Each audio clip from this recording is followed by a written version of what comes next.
हम देखते हैं कि सिंध पर अरबों का विजय, मतलब सिंध पर अरबों की विजय।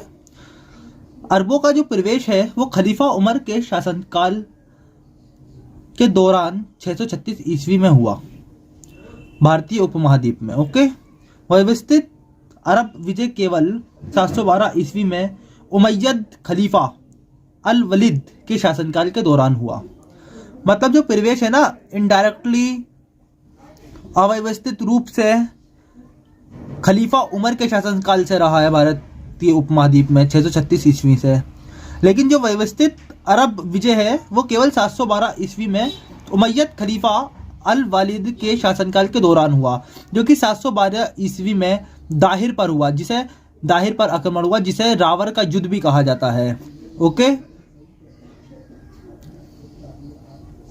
और ये युद्ध जो था किसके बीच हुआ था? ये आक्रमण करा था मोहम्मद बिन कासिम ने। किसने? मोहम्मद बिन कासिम ने। 17 साल का मोहम्मद बिन कासिम अरब की धरती से उठा और आकर हिंदुस्तान पर राजा दाहिर पर हमला कर दिया उसने। चर्च राज्य जो कि हिंदुस्तानी मतलब हिंदुशाही वंश से संबंधित था। सिंध में उस समय जो था ना, सिंध के अंदर चच राज्य था। कौन सा? चच राज्य। और राजा दाहिर जो था इसी से संबंधित था, हिंदू शाही वंश से संबंधित था। ओके, ये याद रखना बस, राजा दाहिर को, है ना। इसने मोहम्मद बिन कासिम ने 5 लोगों को जजिया से मुक्त रखा। इसने जजिया लगाया मोहम्मद बिन कासिम ने, लेकिन 5 लोगों को मुक्त रखा। किसे किसे रखा? बच्चों को, बूढ़ों को, ब्राह्मणों को, विकलांगों को और औरतों को, मतलब महिलाओं को, है ना। जैसे कि मैं पहले भी बता चुका हूं कि सिंध का शासक कौन था उस टाइम? राजा दाहिर था। और चचनामा किसने लिखी है? अल कुफी ने। चचनामा की जो रचनाकार है वो है अल कुफी। ओके, अल कुफी। तो हमारी ट्रिक क्या है इसे याद करने की? चच अल कुफी, चच अल कुफी, चच अल कुफी। इसे 10-12 बार को खुद जहाँ चच आएगा ना, अल कुफी तुम्हें खुद ब खुद याद आ जाएगा। तो चचनामा किसने लिखी है? अल कुफी ने लिखी है। अब हम देखेंगे कि भारत में तुर्की आक्रमण, हम अरबी आक्रमण देख चुके हैं। अरबी के बाद हम देखते हैं कि भारत के अंदर तुर्की आक्रमण। आप देखते हैं कि मुस्लिम आक्रमण में 2 मुस्लिम आक्रमण हुए, एक अरब आक्रमण और दूसरा तुर्की आक्रमण। तो हम अरब आक्रमण को देख चुके हैं, अब देखते हैं हम तुर्की आक्रमण को। ओके, और तुर्की आक्रमण में भी महमूद गजनवी का आक्रमण देखते हैं और मोहम्मद गोरी का आक्रमण देखते हैं हम। भारत पर पहला तुर्क आक्रमणकारी जो था वो सुबुक्तगीन था। 986 ईस्वी में इसने जयपाल को हराया था।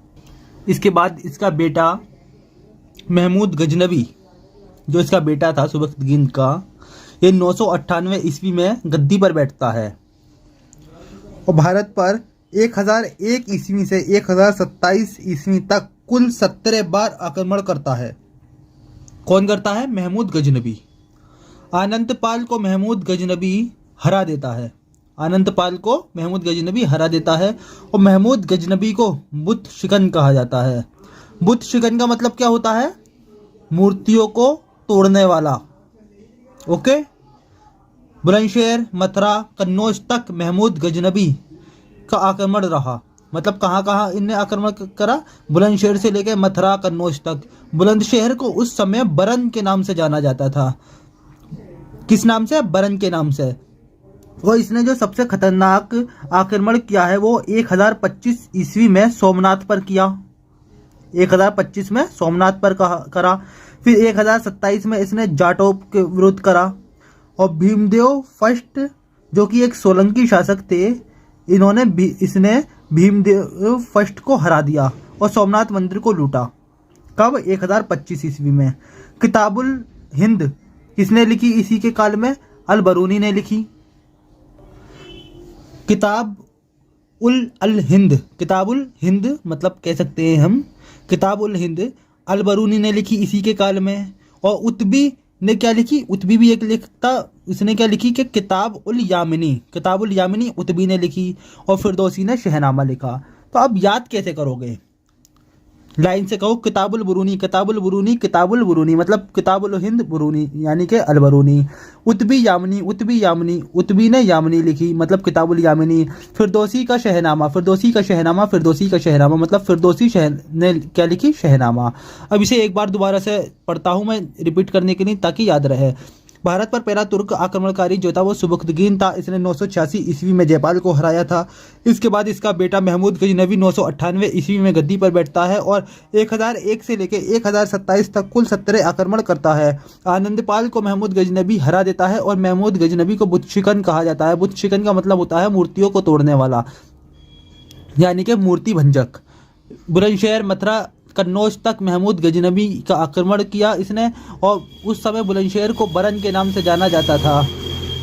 इसने 1025 ईस्वी में सोमनाथ मंदिर पर आक्रमण कर दिया और सबसे खतरनाक आक्रमण जो है इसने सोमनाथ मंदिर पर ही किया था 1025 ईस्वी में, और सोलंकी शासक भीमदेव फर्स्ट को हराया और सोमनाथ मंदिर को इसने लूट लिया। इसके काल में किताबुल हिंद लिखी गई जो अलबरूनी ने लिखी, उत्बी ने जो है किताबुल यामिनी लिखी और फिरदौसी ने शहनामा लिखी। इसके बाद आता है गोरी। गोरी ने गजनी के जागीरदार के रूप में शुरुआत की, लेकिन जब महमूद गजनवी की मृत्यु हो गई तो उसके बाद ये स्वतंत्र हो गया। गोरी जो था ना, पहले तो गजनी में जागीरदार के रूप में ही इसने शुरुआत की अपने शासन की, लेकिन जब महमूद गजनवी की मृत्यु हो जाती है तो उसके बाद ये स्वतंत्र हो जाता है। गोरी ने गजनवी साम्राज्य के पतन का लाभ उठाते हुए मुइजुद्दीन मोहम्मद ने, मतलब गोरी भी दो हैं यहाँ पर, आगे आपको दिखेंगे, अभी मैं बताऊंगा। एक तो गयासुद्दीन नाम है गोरी का और एक दूसरा गोरी है मुइजुद्दीन मोहम्मद, है ना। गोरी क्यों कहा जाता है इन्हें दोनों को? क्योंकि ये गोर क्षेत्र यानी कि अफगानिस्तान से थे। अभी मैं आपको पूरा डिटेल में बताऊंगा। मुइजुद्दीन मोहम्मद यानी कि गोरी ने, मुइजुद्दीन मोहम्मद ने 1150 ईस्वी में गजनी को अपने नियंत्रण में ले लिया। कब ले लिया? जब गजनवी साम्राज्य का पतन हुआ, जब ही तो ले लिया। जब महमूद गजनवी की मृत्यु हो गई तो इन्होंने अपने नियंत्रण में ले लिया। 1175 ईस्वी में मुल्तान वाले क्षेत्र पर मोहम्मद गोरी ने आक्रमण कर लिया और इसे अपने क्षेत्र में ले लिया, मतलब अपने नियंत्रण में ले लिया। अब देखो कि गोर क्षेत्र क्या था। गोर क्षेत्र अफगानिस्तान को कहा जाता था, इसीलिए ये दोनों ही गोरी कहलाए। जैसे हिंदुस्तान में रहने वाला हिंदुस्तानी, पंजाब में रहने वाला पंजाबी, इसी तरह गोर में रहने वाला गोरी। अब यहाँ देखो कि ये दो थे, एक तो गयासुद्दीन देखने को मिल रहा है, आप स्क्रीन पे देखो, गयासुद्दीन, और एक मुइजुद्दीन मोहम्मद। गयासुद्दीन ने क्या करा कि जो शासन गोर शासन था ना, जो पहले से चला आ रहा था अफगानिस्तान वाला गोर शासन, इसी को चलाया गयासुद्दीन ने। और अब दूसरे वाला जो गोरी है, गयासुद्दीन गोरी जो है, इसने तो गोर शासन को ही संभाला।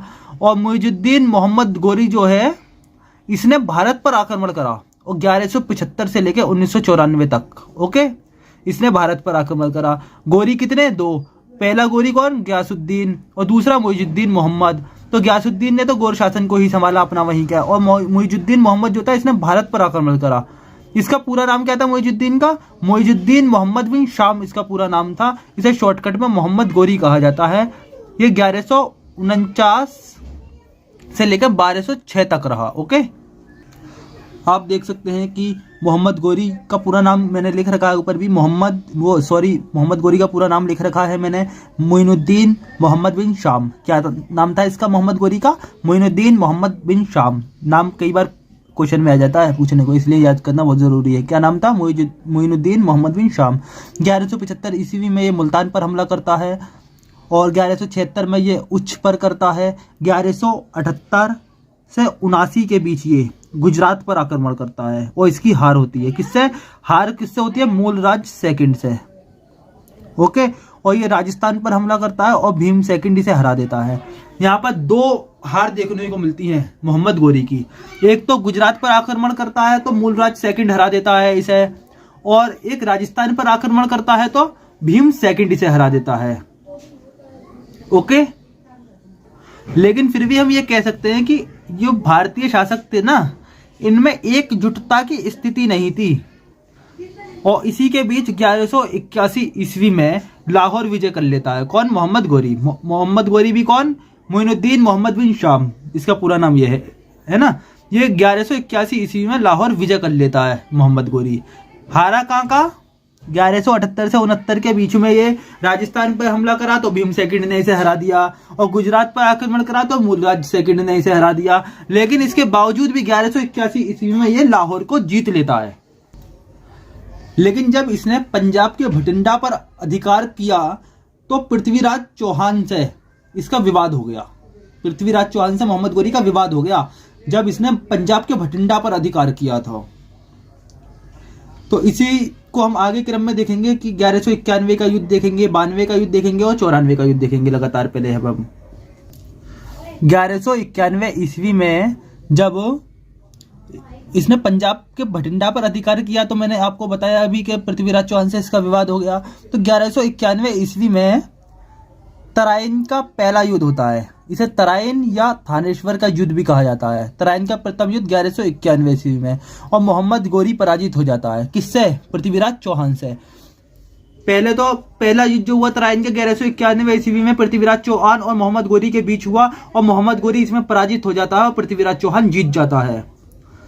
अब अगला युद्ध जो हुआ 1192, तराइन का दूसरा युद्ध कहलाता है ये। इसमें मोहम्मद गोरी ने पृथ्वीराज चौहान को पराजित कर उसकी हत्या कर दी। अब आप इस चीज को देखो कि तराइन का फर्स्ट युद्ध और तराइन का सेकंड युद्ध, तराइन का पहला युद्ध 1191 ईस्वी में हुआ, पृथ्वीराज चौहान ने इसे हरा दिया मोहम्मद गोरी को। लेकिन जब तराइन का दूसरा युद्ध हुआ तो पृथ्वीराज चौहान हार जाता है मोहम्मद गोरी से, और हारने के पश्चात इसकी हत्या कर दी जाती है। लेकिन जो ये तराइन का सेकंड युद्ध है ना, इस युद्ध में मोहम्मद गोरी का साथ किसने दिया था? जयचंद ने। जयचंद ने मोहम्मद गोरी का साथ दिया था। लेकिन अब मेन मसला यह है कि जयचंद ने मोहम्मद गोरी का साथ क्यों दिया था? तो वो इसलिए दिया था जब ये पृथ्वीराज चौहान पहला युद्ध तराइन का जीत गया 1191 ईस्वी में मोहम्मद गोरी से, तो जयचंद की एक बेटी थी। जयचंद की बेटी और पृथ्वीराज चौहान का प्रेम प्रसंग हो गया, और जयचंद को ये बात बिल्कुल पसंद नहीं आई। तो जयचंद ने क्या करा कि मोहम्मद गोरी के साथ मिलकर मोहम्मद गोरी का साथ दे दिया 1192 के सेकंड युद्ध में, और जयचंद की सहायता से मोहम्मद गोरी ने पृथ्वीराज चौहान की हत्या कर दी, उसे हराकर। लेकिन इस चंदावर को, जयचंद को ये नहीं पता था कि इसके साथ भी युद्ध होगा। मोहम्मद गोरी जो है छोड़ेगा इस जयचंद को भी नहीं। तो 1194 ईस्वी में चंदावर का युद्ध हो जाता है फिरोजाबाद के पास, ओके, जिसमें जयचंद को भी हरा देता है। आप देखें कि पहला तराइन का फर्स्ट युद्ध मोहम्मद गोरी हारा, किससे? पृथ्वीराज चौहान से। तराइन के सेकंड युद्ध में पृथ्वीराज चौहान के साथ गद्दारी कर किसने गद्दारी करी? जयचंद ने, और उसके मोहम्मद गोरी के साथ मिल गया और पृथ्वीराज चौहान को हराकर मार दिया गया। लेकिन अब बचा कौन? जयचंद। तो अब जब इनने गद्दारी कर दी तो बचने वाला तो जयचंद भी नहीं है। तो 1194 में एक युद्ध होता है, चंदावर का युद्ध। ये फिरोजाबाद में होता है, फिरोजाबाद में जगह है, और इसमें जयचंद हारा जाता है। जयचंद हार जाता है किससे? मोहम्मद गोरी से। 1198 ईस्वी में मोहम्मद के गोरी का जो सेनापति था बख्तियार खिलजी, इसने नालंदा विश्वविद्यालय को ध्वस्त कर दिया और बिहार शरीफ शहर की स्थापना की। ओके, ये याद रखना। और 1205 ईस्वी में मोहम्मद गोरी ने अंतिम अभियान पंजाब के खोखर जातियों, जो खोखर जनजाति थी ना, इसके विरुद्ध किया। कब? 1205 ईस्वी में। और 1206 ईस्वी में दैमक नामक स्थान पर रामलाल खोखर ने इसकी हत्या कर दी। और मोहम्मद गोरी के दरबार में अब देखते हैं कौन कौन थे। मोहम्मद गोरी के दरबार में मिन्हाज सिराज थे और हसन निज़ामी थे। मिन्हाज सिराज ने तबकात नसीरी लिखी। तबकात नसीरी किसने लिखी? मिन्हाज सिराज ने। और हसन निज़ामी ने किसने क्या लिखी? ताज उल नासिर किसने लिखी? हसन निज़ामी ने लिखी। ओके। और मोहम्मद गोरी ने कुतुबुद्दीन को भारतीय प्रांतों का सूबेदार नियुक्त कर दिया था। अपने ही सामने भारतीय प्रांतों का जो सूबेदार किसे नियुक्त कर दिया था? कुतुबुद्दीन को। उसने अपने प्रांतों को सुगढ़ किया, मतलब मजबूत किया था कुतुबुद्दीन को। अब देखते हैं कि मोहम्मद गोरी के मरने के बाद क्या हुआ। मोहम्मद गोरी जो था, इसके 3 गुलाम थे। एक ऐबक था, एक यालदूश था, एक कुबाचा था। सेनापति इसका कौन था? बख्तियार खिलजी, जो एक तुर्क अफगान था। जैसे कि मैं ऊपर बता चुका हूँ कि 1198 ईस्वी में इसने बख्तियार खिलजी ने, जो सेनापति था, नालंदा विश्वविद्यालय को भी ध्वस्त कर दिया था और बिहार शरीफ की स्थापना की थी, आपको पता ही होगा। तो इसके जो गुलाम है, एक कुतुबुद्दीन ऐबक है, यालदूज है और कुबाचा है। तो कुतुबुद्दीन ऐबक पर था, ये उस समय दिल्ली में था। यालदूज जो था वो गजनी में था, और कुबाचा जो था ये मुल्तान और सिंध में था। ओके, दिल्ली का जो भारतीय क्षेत्र का जो सूबेदार था वो कौन था? ऐबक। और गजनी का सूबेदार कौन था? यालदूज। और मुल्तान और सिंध का जो मुल्तान और सिंध का जो सूबेदार था वो कुबाचा था। ये याद रखना है ना। तो अब याद कैसे करें इसे आगे, ताकि आगे तक याद रहे? तो दिल्ली का ऐब, ये ट्रिक है हमारी। दिल्ली का ऐब, दिल्ली का ऐब, दिल्ली का ऐब मतलब दिल्ली का कुतुबुद्दीन ऐबक। गजनी याल, गजनी याल, गजनी याल मतलब गजनी का यालदूज। मुल्क कुबा, मुल्क कुबा, मुल्क कुबा यानी मुल्तान का कुबाचा। इस तरीके से याद रखना। अब हम सबसे पहले विदेशी विवरण को देखते हैं। इस काल में मोहम्मद गोरी के समय में विदेशी विवरण को देखना बहुत जरूरी है। 953 ईस्वी में, कब? 953 ईस्वी में अल-मसूदी आया है। ये बगदाद का रहने वाला था। इसका जो जन्म था अल-मसूदी का वो बगदाद में हुआ था। ये भारत और इटली इसने यात्रा की। भारत के अंदर कहाँ पर? बनारस में, और इटली के अंदर रोम में। और इसने बताया कि राष्ट्रकूट शासकों के द्वारा मुसलमानों का स्वागत की प्रशंसा की। राजपूत शासकों के द्वारा मुसलमानों के जो स्वागत करा गया था उसकी इसने प्रशंसा की। अल-मसूदी ने किस चीज की प्रशंसा की? कि राजपूत शासकों ने मुसलमानों का स्वागत किया। और भारत में भाषा तथा धर्म के स्तर पर अंतर भी बताया इसने। ओके, अब देखो अल-बरूनी को। भारत में विभाजन, विज्ञान, समाज, दर्शन, गणित, राजनीति पर इसने बल दिया, मतलब एक अध्ययन किया। भारत में अल-बरूनी ने किस किस चीज पर अध्ययन किया? विज्ञान के क्षेत्र में, सामाजिक जीवन पर, दर्शन पर, गणित पर, राजनीति पर अध्ययन किया। किताब उल हिंद इसकी रचना है। अल-बरूनी की रचना कौन सी है? किताब उल हिंद इसकी रचना है, ये याद रखना।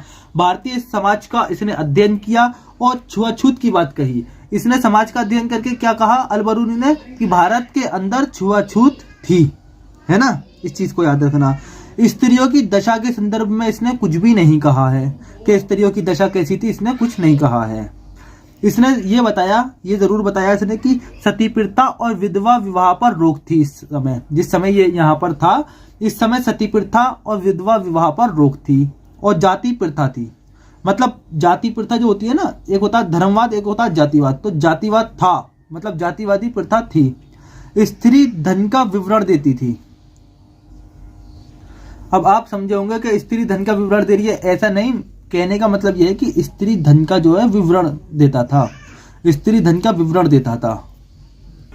ये जो अल-बरूनी है ये स्त्री धन का विवरण देता है और कहता है कि इसमें बाल विवाह, सती प्रथा तथा जौहर का भी जिक्र करता है। साथ में ये स्त्री धन का विवरण देता है अल-बरूनी और साथ में बाल विवाह, सती प्रथा और जौहर का भी जिक्र करता है। जाति प्रथा थी इस समय, सती प्रथा तथा विधवा विवाह पर रोक बताता है कि विधवा विवाह पर रोक थी और सती प्रथा थी पर रोक थी। एक बार दोबारा से समझो विदेशी विवरण को। अल-मसूदी ये 953 ईस्वी में भारत आया था। इसका जन्म जो था बगदाद में हुआ था, इराक के बगदाद में हुआ था भारत। और इसने इटली और भारत की यात्रा की थी। कहाँ कहाँ की? इटली और भारत की। इटली में ये रोम गया और भारत के अंदर ये बनारस गया। इसने राष्ट्रकूट शासकों के द्वारा मुसलमानों के स्वागत की प्रशंसा की और इसने भारत में भाषा और धर्म के स्तर पर अंतर बताया। इसके बाद हम देखते हैं अल-बरूनी को। भारत में विज्ञान, समाज, दर्शन, गणित, राजनीति का इसने अध्ययन किया। किताबुल हिंद की रचना की और भारतीय समाज का अध्ययन किया और छुआछूत की भी बात कही साथ में कि भारतीय समाज में जो है छुआछूत थी। स्त्रियों की दशा के संदर्भ में इसने कुछ नहीं कहा। सती प्रथा और विधवा विवाह पर रोक बताई कि सती प्रथा नहीं होती थी और विधवा विवाह नहीं थे, इन पर रोक लगी हुई थी। सती प्रथा और विधवा विवाह पर रोक लगी हुई थी। और इसने साथ में जौहर का भी जिक्र किया है। इसने अपने उसमें क्या क्या करा है कि इसने ये कहा कि जाति प्रथा थी, बाल विवाह, सती प्रथा और जौहर का भी जिक्र करा है साथ में। और साथ में स्त्री धन का विवरण देता है ये। ओके, इसकी रचना कौन सी है? किताब उल हिंद। तो हमने याद कैसे करी? किताबुल बरूनी, किताबुल बरूनी मतलब बरूनी अल-बरूनी। ओके, अब हम देखते हैं कि कुछ साहित्य भी हैं जिससे इस समय की जानकारी मिलती है। जैसे सूर्य सिद्धांत, ये लता के द्वारा लिखा गया है। किसके द्वारा? लता के द्वारा। तो हमारी ट्रिक क्या हो गई, सूर्य लता सूर्य लता सूर्य लता, या साथ में ऐसा करो कि लता की जगह लाला ले लो, सूर्य लाला सूर्य लाला सूर्य लाला, याद रहने में आसानी होगी। सिद्ध मृत्तिका लिपि की जानकारी देता है, सिद्ध मृत्तिका लिपि की जानकारी मिलती है। सूर्य सिद्धांत लिखा लता के द्वारा, तो सूर्य लाला के से हम याद कर सकते हैं। रोमिक सिद्धांत मिलता है हमें, कौन कौन से, वशिष्ठ सिद्धांत भी मिलता है और रोमिक सिद्धांत भी मिलता है। तो रोमिक सिद्धांत को किसने लिखा है, श्री गणेश के द्वारा। तो अब याद कैसे करेंगे, rhombic Shri Ganesh, rhombic Shri Ganesh, rhombic Shri Ganesh. हमें ब्रह्म सिद्धांत भी मिलता है यहाँ पर, तो ब्रह्म सिद्धांत किसने लिखा है, ब्रह्म गुप्त ने लिखा है। इस तरीके से हमने साहित्य भी देख लिया। अब हम आगे न्याय व्यवस्था देखेंगे, फिर भारत में टैक्सन मतलब के कराधान देखेंगे। न्याय में देखो, इसके काल में मोहम्मद गोरी के समय में न्याय गवाहों पर निर्भर था। न्याय जो है वो गवाहों पर निर्भर था और गवाही से पहले शपथ लेना आवश्यक था, और ब्राह्मणों को मृत्युदंड से छूट थी, मतलब ब्राह्मणों को मृत्युदंड नहीं दिया जाता था। भारत में कराधान को देखते हैं हम। ये जो है ना मोहम्मद गोरी के समय की बात चल रही है, मोहम्मद गोरी के समय की, और मतलब मोहम्मद गोरी का तो समय था, लेकिन कुतुबुद्दीन ऐबक जो था ना वो दिल्ली का सूबेदार था, मतलब भारत के क्षेत्र में था, तो साथ में कुतुबुद्दीन की भी बात हो गई इसी में, क्योंकि सूबेदार तो भारत का जो है कुतुबुद्दीन ही था ना, लेकिन वो गुलाम किसका था, मोहम्मद गोरी का। जैसे आप देख सकते हो यालदूज, कुबाचा और ऐबक, ये उसके मोहम्मद गोरी के साम्राज्य को ही तो देख रेख कर रहे थे सूबेदार बनकर, है ना। इस चीज को याद रखना बस। भारत में भूमि का कोई स्वामी नहीं है इस समय, जो है जिस समय की हम बात कर रहे हैं, इस समय भारत में भूमि का कोई स्वामी नहीं है। 1/6 भाग कर के रूप में लिया जाता था, मतलब जो भूमि जिसे दे दी गई उस पर जो भाग पर कृषि हुई, मतलब जो भी भाग से हम कह सकते हैं एक तरीके से जो भी आय हुई, उसका 1/6 भाग टैक्स के रूप में, कर के रूप में लिया जाता था, और ब्राह्मणों को कर देने से छूट थी। इस समय ब्राह्मण से कर नहीं लिया जाता था। इसके बाद हम देखते हैं कि अब हमारी दिल्ली सल्तनत की शुरुआत होती है। अब अगली वीडियो में हम दिल्ली सल्तनत को देखेंगे लगातार।